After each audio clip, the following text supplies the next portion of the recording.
Та бүхэн олон үнэтэй газраар зорчихгүй байх, битүү орчинд айлтгуулах байхгүй байх, ойроос харьцахгүй байх, мөн гараа тогтмол угаах, амны хаалтыг тогтмол зүүх, мөн хүн хоорондын зай барих замаар COVID-19 салбараас урьдчилан сэргийлээрэй.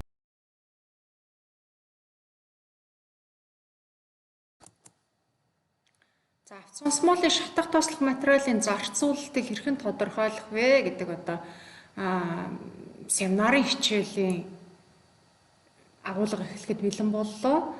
Та бүхэн өмнөх 7 бие даалтны өгөгдөл дээр үр дүн дээр тулгуурлан 8 дугаар бие даалт бол явагдана гэдгийг бол ойлгосон баха.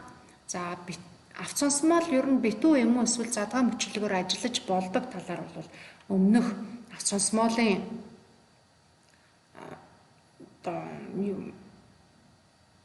тооцоонуудад бол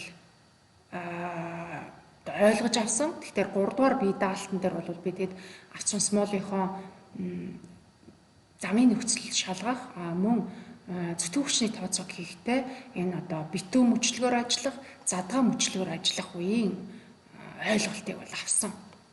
Тэгэхээр авцсонсмол битүү мөчлөгөөр ажиллаж байгаа. Нэг экскаватор, нэг авцсонсмол гэсэн мөчлөгөөр ажиллаж байгаа үед ерөнхий гүйлт нь бол 8-1 гэсэн томьёогоор тодорхойлогдож байгаа юм. 8-1 гэсэн томьёогоор.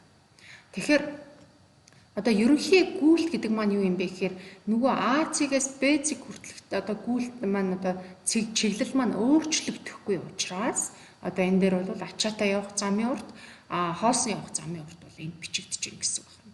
За доор хуваар дээр бол техникийн дац байна. За ингээд авцсонсмолын маркууд нь өөр байвал энд бол нийлбэр гарч ирнэ гэдгийг бол энэ дээр бичсэн байна. За тэгвэл хэрв авцсонсмол задгаа мөчлөгөөр ажиллаж байгаа бол авцсонсмолын ээлжинд ажиллах гүйлтийн хэмжээ бол яг үг гэхээр дундаж даацаар тодорхойлогдож байгаа юм.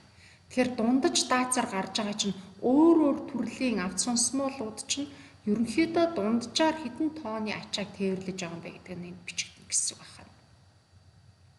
За тэгэхээр дундаж авцсонсмолын дундаж даацыг яаж тодорхойлох вэ гэхээр нэгдүгээр авцсонсмолын даацыг ээлжийн бүтээлээр нь, хоёрдугаар авцсонсмолын даацыг ээлжийн бүтээлээр нь гэж үржүүлээд за тэгээд мөн ээлжийн бүтээлүүдийг нийлбэр гэсэн. Тэгэхээр манай дээр бол энд 3 нийлбэр, хуваарт бол 3 тооны нийлбэр байна гэсэн байна шүү.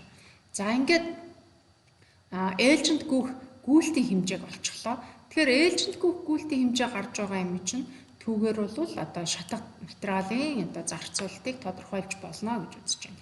8-ын 4-р томьёон дээр ээлжин зарцуулах шатах материалын зарцуулалт бол гарч байгаа юм.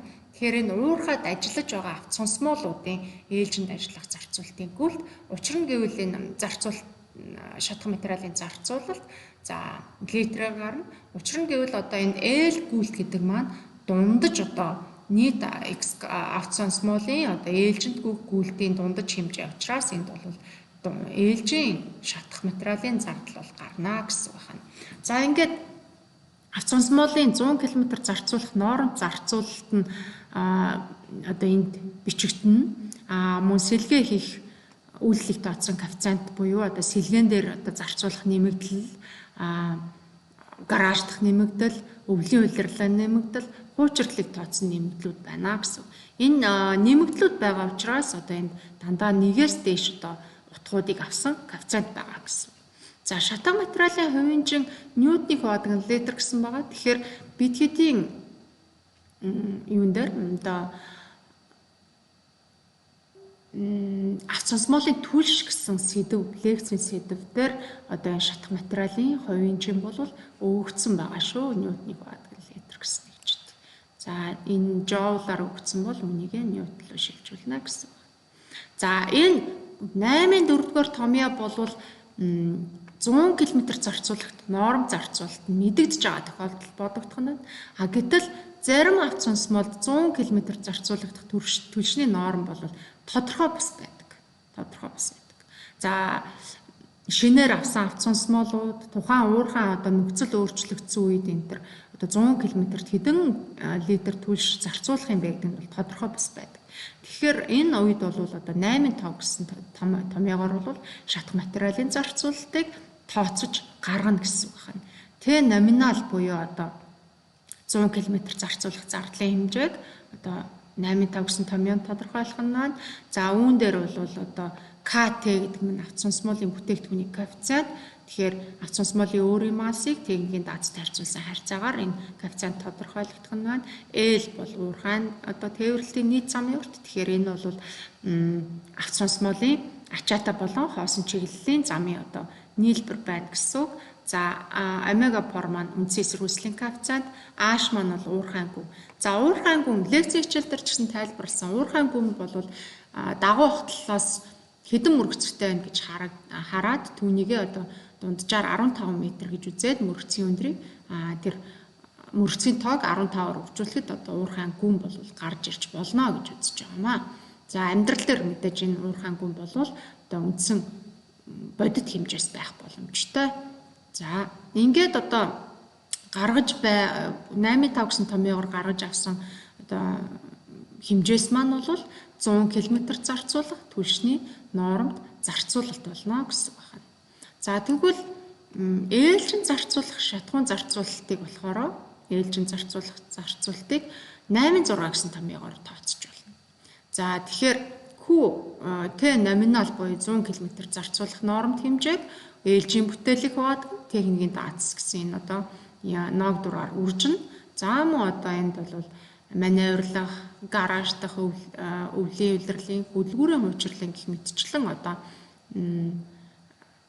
коэффициентуудыг одоо 8.4-р томьёонд одоо тайлбарласан байгаа уг одоо коэффициентуудыг аваад одоо ээлжинд зарцуулах шатах материалын зарцуулалтыг бол олж байна. Энэ 8.5 болон 8.6 дугаар одоо томьёо бол 100 км зарцуулагдах шатхуун зарцуулалтын нормд хэмжээ мэдэгдэхгүй байгаа тохиолдолд хэрэглэгдэж байна. Тэгвэл өмнөх томьёонууд нь бол 100 км зарцуулагдах нормд зарцуулалт мэдэгдэж байгаа тохиолдолд хэрэглэгдэнэ гэсэн үг байна. За шатах материал буюу түлшнээс гадна туслах материалын зардлыг тооцно.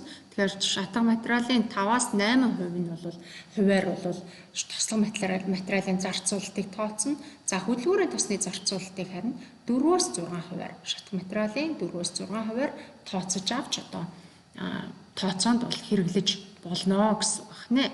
За ингээд шатах материалын зарцуулалт болон хөдөлгүүрийн туслах материалын зарцуулалтыг тооц гаргачлалыг тайлбарлалаа.